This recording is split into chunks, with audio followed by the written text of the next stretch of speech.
This time.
Conducted in an open forum, which is granted. Okay, so with that, I'd like to just go through with a very brief summary, just touching upon the main points concerning the letter of warning. The letter of warning actually concerns 2 emails that were sent out by Dr. Mitch during the great debate in late October.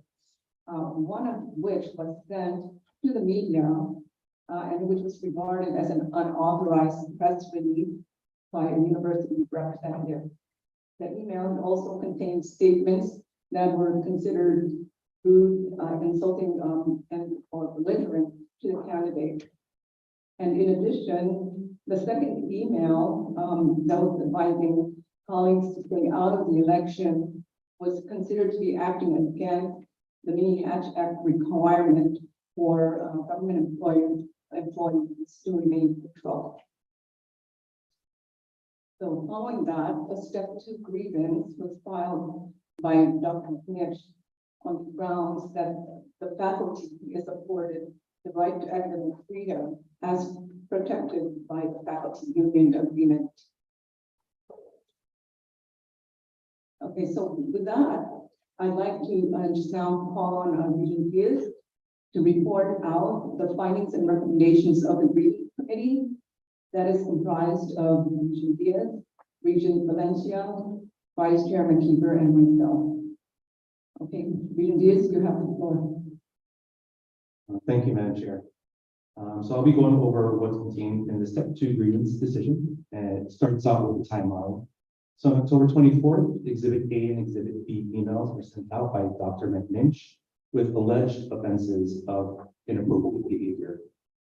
October 26th, 2022, President Price notified Dr. McNinch of the alleged inappropriate behavior and scheduled a meeting.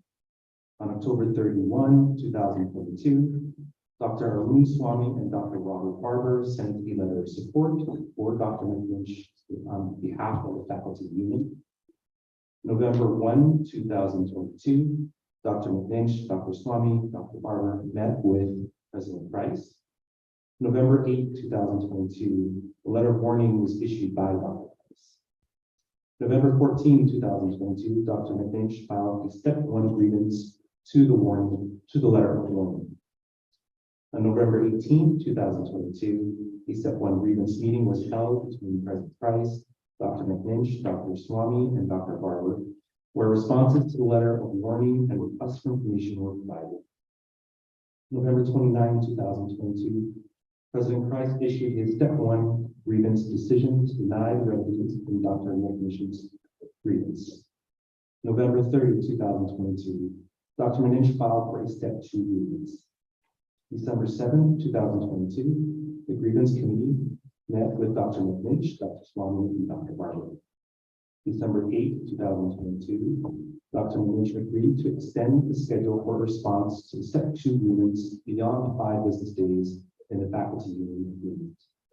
On December 9, 2022, the grievance committee met with President Price and Dr. Barber as an observer. December 29, 2022, the grievance committee met again with Dr. Barber as an observer. So the findings from the grievance committee. In the step 1 grievance to the letter of warning, Dr. Manich proposed remedies that include the following: rescinding the written warning, request the administration and union to work on better policies in protecting academic freedom and campus speech, request the administration reassure the faculty it will work to better promote and protect academic freedom and campus speech. UOG's Public Relations Office is a functioning office as organized under Article 7B under the UOG Rules, Regulations, and Policy Manual, or RRPM, referred to the organization chart for staffing personnel, which is attached as Exhibit C. Our third finding is the School of Business and Public Administration was going through internal changes in administrators during the time the emails were sent, and President Price stepped in to initiate the notice of alleged inappropriate actions to Dr. McNinch and subsequently the letter of warning. The fourth finding, the university employees are considered government employees and subject to compliance with 4 GCA Chapter 5 and the Catch Act. 4 GCA Chapter 5 was amended on June 15, 2012 to update and revise permitted and prohibited activity by government employees, but are still required to maintain neutrality and integrity of the department or agency. A, as a permitted political activity, 4 GCA subsection 5102.A states, an employee may engage in political activity to the fullest extent consistent with restrictions set forth in section 5103, so long as such activity does not materially compromise his efficiency or integrity as an employee, or the neutrality, efficiency, or integrity of his department or agency. For prohibited activity, 4 GCA section 5103A states, an employee shall not use his official authority or influence for the purpose of interfering with or affecting the result of an election. 4 GCA section 5105 states, when any person has reason to believe that an employee has violated section 5103, he may report the matter to the Civil Service Commission. The matter may be referred to Civil Service Commission at the discretion of the administration. The fifth finding, the grievance committee held varying opinions on whether the grievance statements in Exhibit B are considered a prohibited political activity. The statement, "My collegial advice, stay out of this election," could be perceived as trying to influence colleagues and could have been worded better if the intent was to mean do not publicly support or endorse either party. The sixth finding, Faculty Union Agreement Article 4.1.c affords faculty the right to academic freedom to include the right to express their views orally or in writing on controversial matters within as well as beyond their areas of expertise without being subject to censorship or disciplinary action by the administration. Faculty Union Agreement Article 4.3 also affords faculty the freedom to communicate with the media without being subject to censorship or disciplinary action by the administration. However, the section further states, it is understood that unless authorized to serve as such, faculty members are not the official spokespersons for the university, and faculty members have the duty to make it clear if and when they do not speak for the university. Eighth finding under Faculty Union Agreement Article 6.L, faculty compliance with policies and procedures. Faculty members are expected to be aware of and comply with the policies, practices, rules, regulations, or guidelines of the university and their college school, or other assigned area as published and distributed by the administration. Practices, rules, regulations, or guidelines shall be standardized when possible. The ninth finding, Faculty Union Agreement Article 10.8.18 also states that an authorized cause for disciplinary action includes violations of any provisions of the contract or provisions of any university policy, rules, and regulations. Compliance with the RRPM is required under the Faculty Union Agreement. However, any provisions be deemed to be in conflict, Faculty Union Agreement shall govern. The OGRRPM is not silent on the right to academic freedom. Other applicable related sections include the OGRRPM Article 2.C.5 states, the college or university teacher is a citizen, a member of a learned profession, and an officer of a learned institution. When he or she speaks or writes as a citizen, he or she shall be free from institutional censorship or discipline, but his or her special position in the community imposes special obligations. As an individual of learning and as an education officer, he or she should remember that the public may judge his or her profession or his or her institution by his or her utterances. Hence, he or she should at all times be accurate, should exercise appropriate restraint, and show respect for the opinion of others, and should make every effort to indicate that he or she is not an institutional spokesperson. The OGRRPM Article 4.B.4, Common Policies to Administrators, Faculty, Staff, Commitment to the University in part states, in fulfilling obligations to the community and the public, the professional employee represents actively the university or any of its parts and take adequate precautions to distinguish between personal views and those of the university, knowing that the general public often does not recognize the distinction. The 11th findings, the grievance committee held varied opinions on whether the grievance statements were rude, insulting, or belligerent under Faculty Union Article 10.8.12, which is essentially subject to personal interpretation and may be argued on. However, there's a general agreement that the grievance tone was highly unprofessional and lacked restraint. The emails are not considered academic or scholarly in nature, nor does it reflect the kind of rigorous and precise thinking or writing expected from any faculty member, particularly the chair of the Public Administration and Legal Studies, in which the curriculum centers on ethical, professional, and social responsibility. The administration may reserve the right to exercise its authority under Faculty Union Agreement Article 10.b, should the grievance be held in non-compliance with either the Faculty Union Agreement or the RRPM for such further misconduct. As far as the decision, according to the UOG Board of Regents, hereby grants in part the step 2 grievance as follows.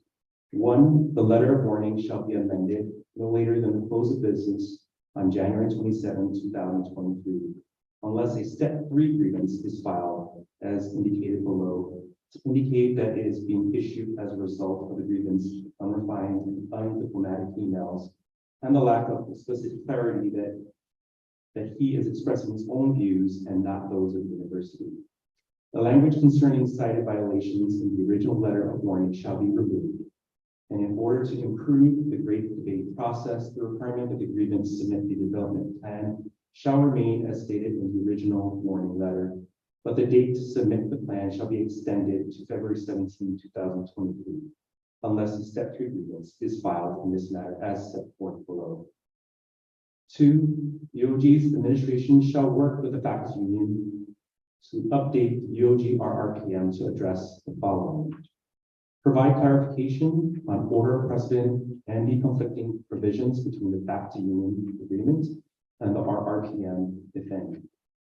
Provide clarification in the RRPM on what is to be considered an official UOG news release. 3, incorporate and further develop the existing email policy into the faculty union agreement or RRPM. 4, develop a standard disclaimer language for faculty use to ensure all written and oral statements is explicitly clear if and when faculty do not speak to the university and are expressing their own views. 3, UOG's administration shall work with the faculty union to promote and clarify faculty rights regarding academic freedom and freedom of speech and expression. All other relief requested beyond those noted above by the grievant in his step 1 or 2 grievance is hereby denied.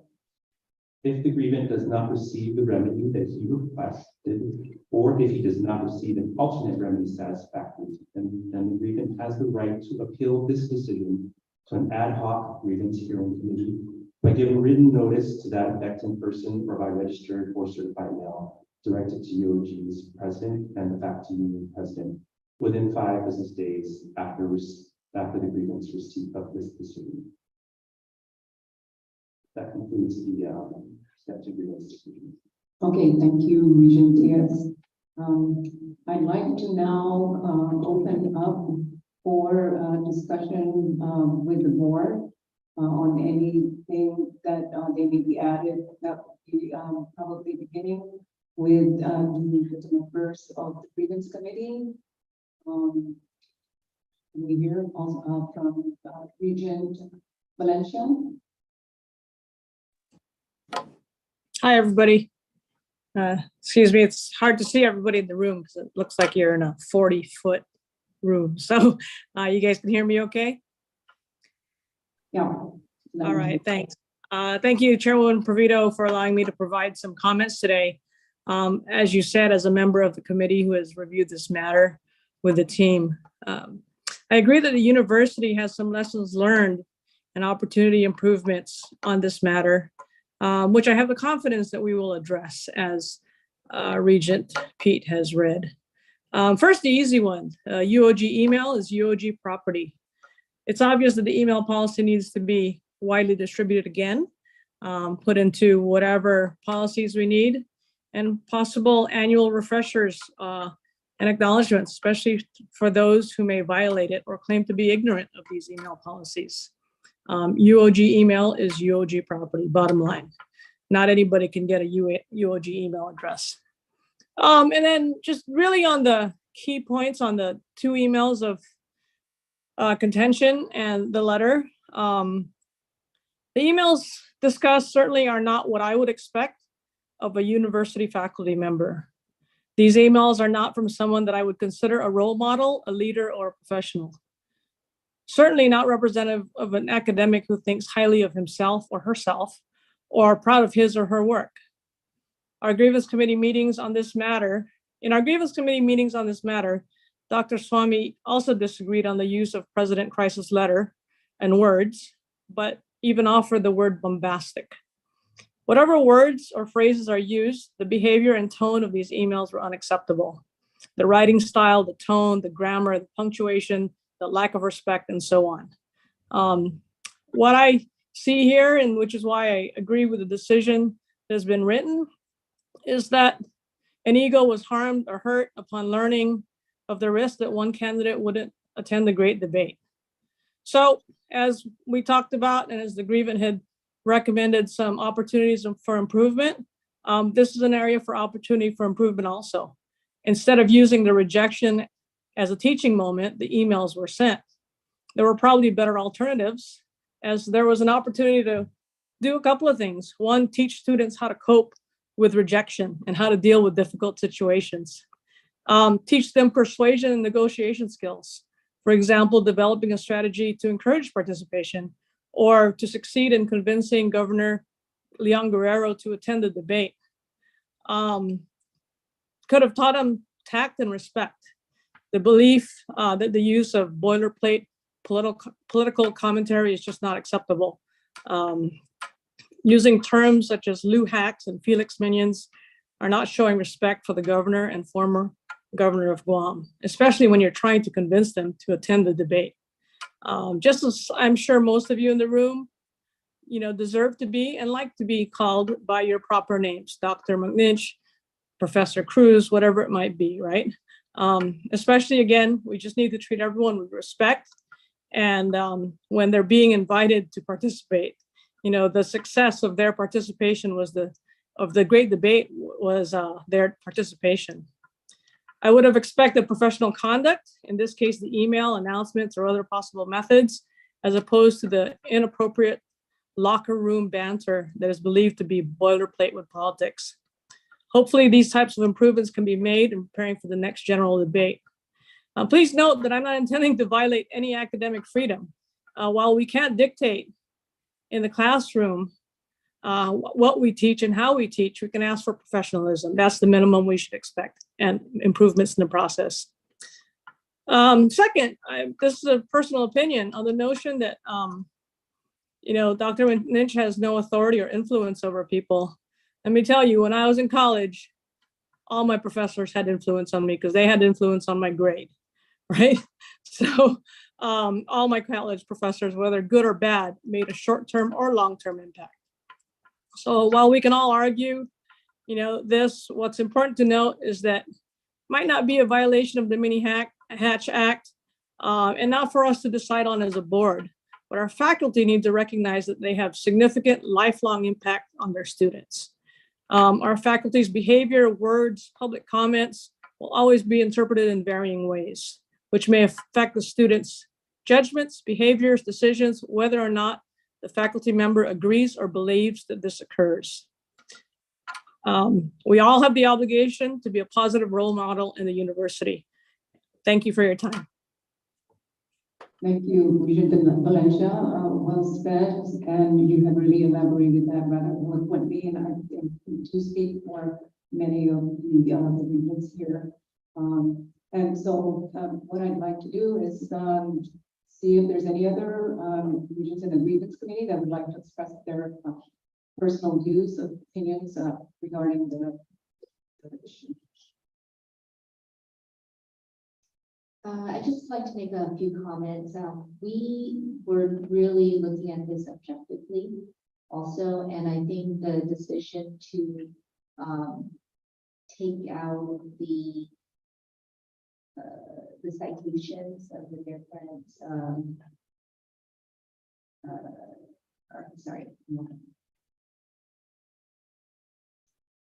the decision to amend the letter, specifically taking out the different citations and violations. The reason why we did that is because we wanted to make sure that we can back up those citations, and we did not feel comfortable doing that. We all agreed with what Regent Valencia said in regards to the tone and how we felt that it was inappropriate emails, but one area that we did agree on is that we were not comfortable backing up those citations. So that's why in the decision we say we are doing that. I just wanted to kind of be clear about that. Thank you.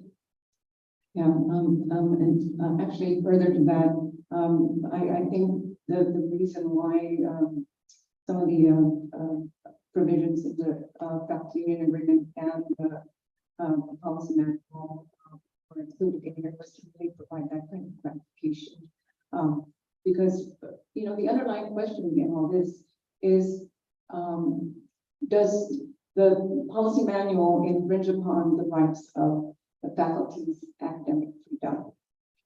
That's really the big question of the day, but it's actually not what we're here for. What we're here for is to see whether the board can respond appropriately on whether Dr. Mitch's behavior can be prevented in the future, whether we provide an appropriate response that is an effective for deterrence, so that it doesn't happen again.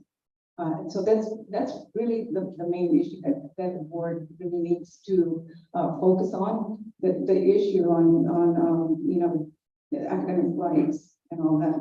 For me, going through in terms of reading through the faculty union agreement and the policy manual, there were two provisions that we pulled out that were cited in here that appears to be not to be in conflict with the faculty union agreement, and particularly with the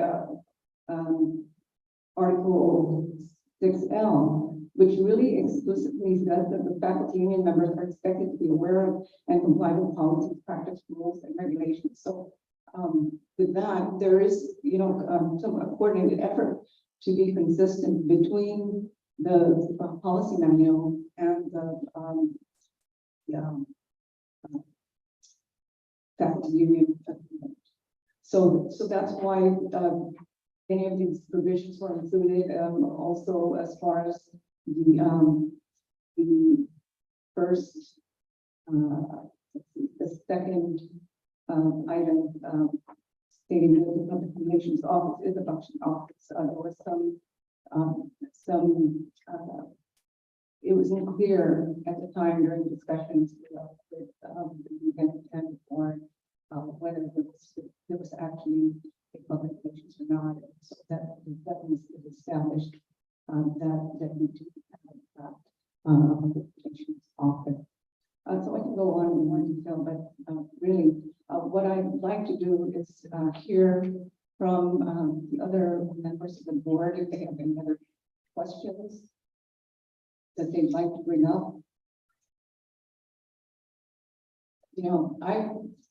What I'd like to just say personally is that there was a local contractor that used to say that it was far easier to ask for forgiveness than it was for permission.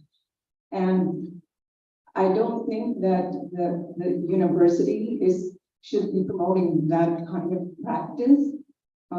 Because really what it should be is that it should be far easier and far better to ask permission than it is to ask for forgiveness. And so that's really, to me, the gist of the issue here, is whether, the university is going to tolerate this kind of misconduct and disregard of the policy, not only in the university's RPM, but also in the faculty union article. And to me, I haven't seen any conflict so far with any of the revisions that need amended to be consistent with one another. So unless I'm proven wrong, but in terms of the board's role, that's not our responsibility. So the administration and the faculty can work on that in the future, and perhaps make provisions tighter or make the provisions clearer. But what we're here for is to just make sure that the decision that we provide that contains is appropriate. And so there is a resolution that will be introduced today to approve the findings of fact. So unless there's any other discussion that any of the other board members would like to bring up, I'd like to then call for a vote to approve the resolution.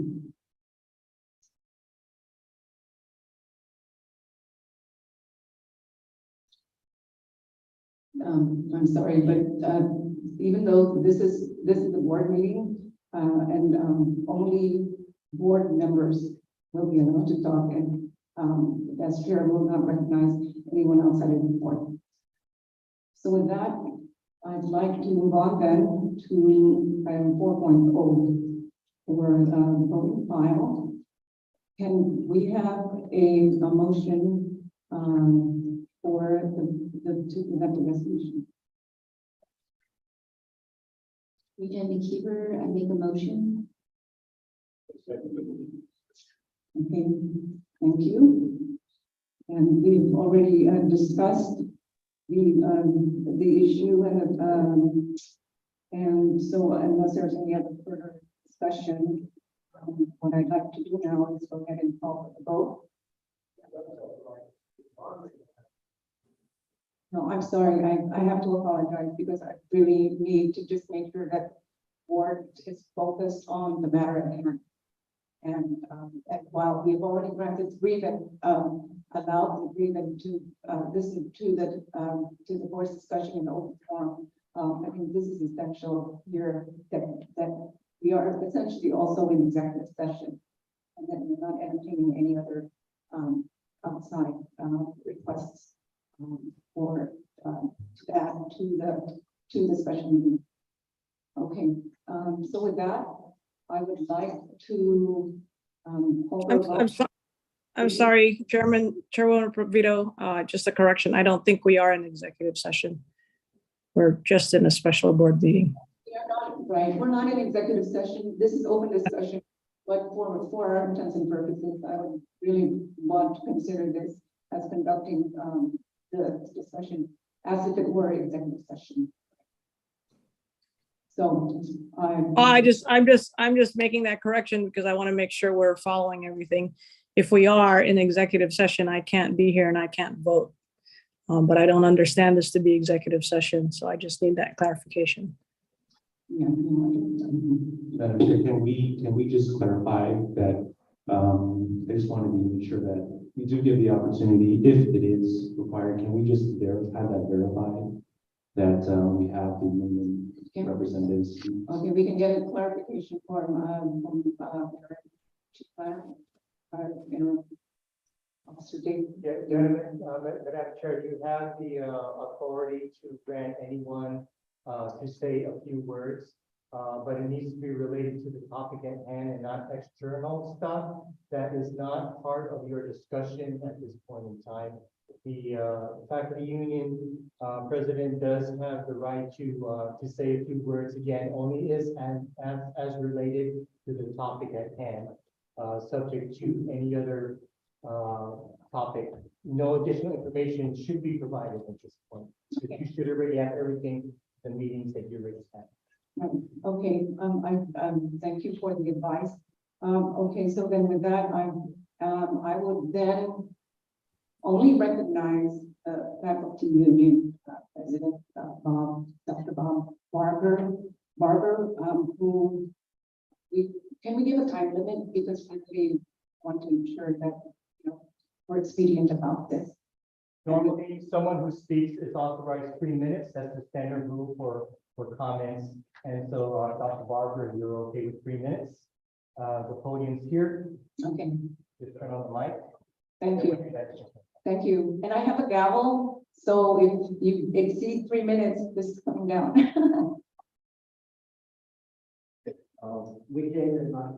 Before you speak, turn it on the mic and introduce yourself.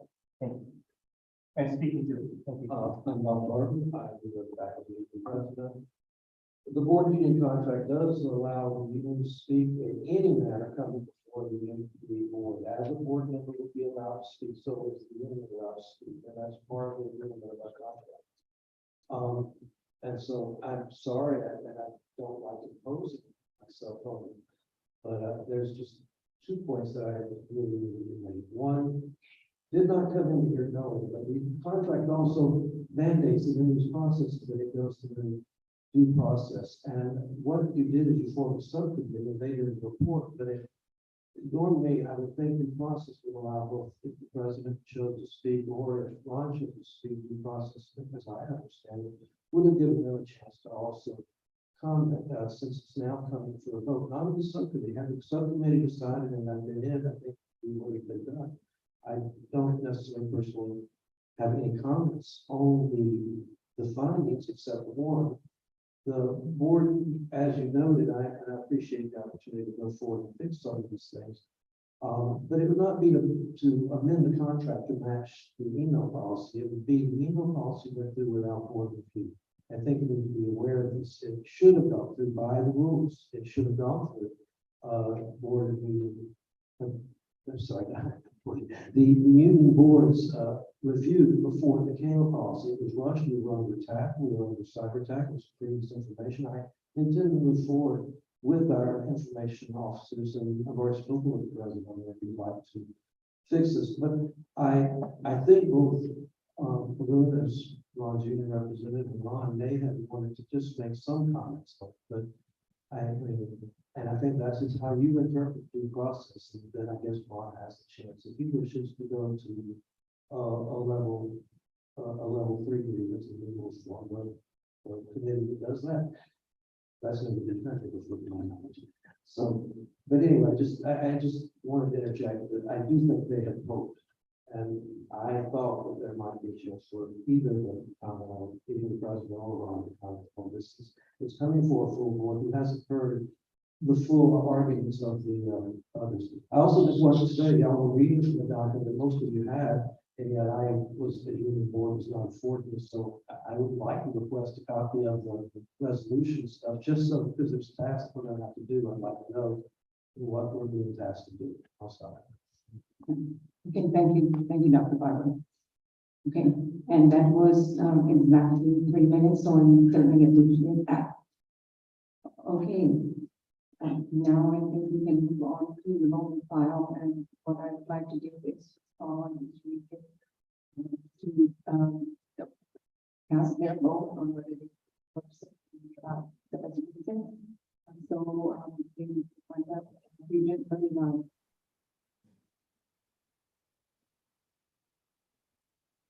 I vote to approve resolution number 23-01. Yeah, thank you. Region number,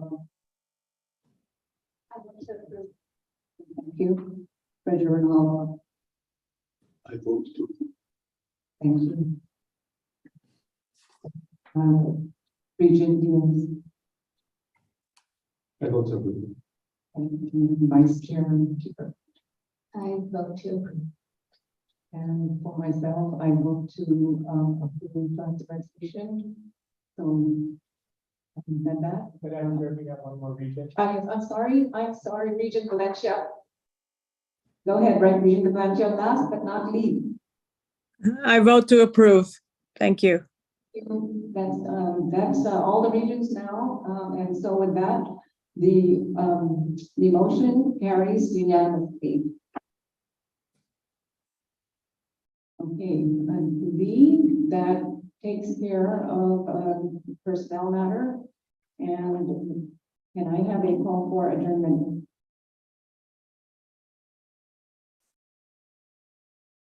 Move to adjourn. Second. Who made the motion? Okay, thank you. Just out of row. So, all those in favor? Aye. Aye. All those opposed? Okay, the ayes have it. Meeting adjourned. And it is 3:39 p.m. Thank you everyone for your time and diligence. And hopefully that this puts the issue to rest. But if not,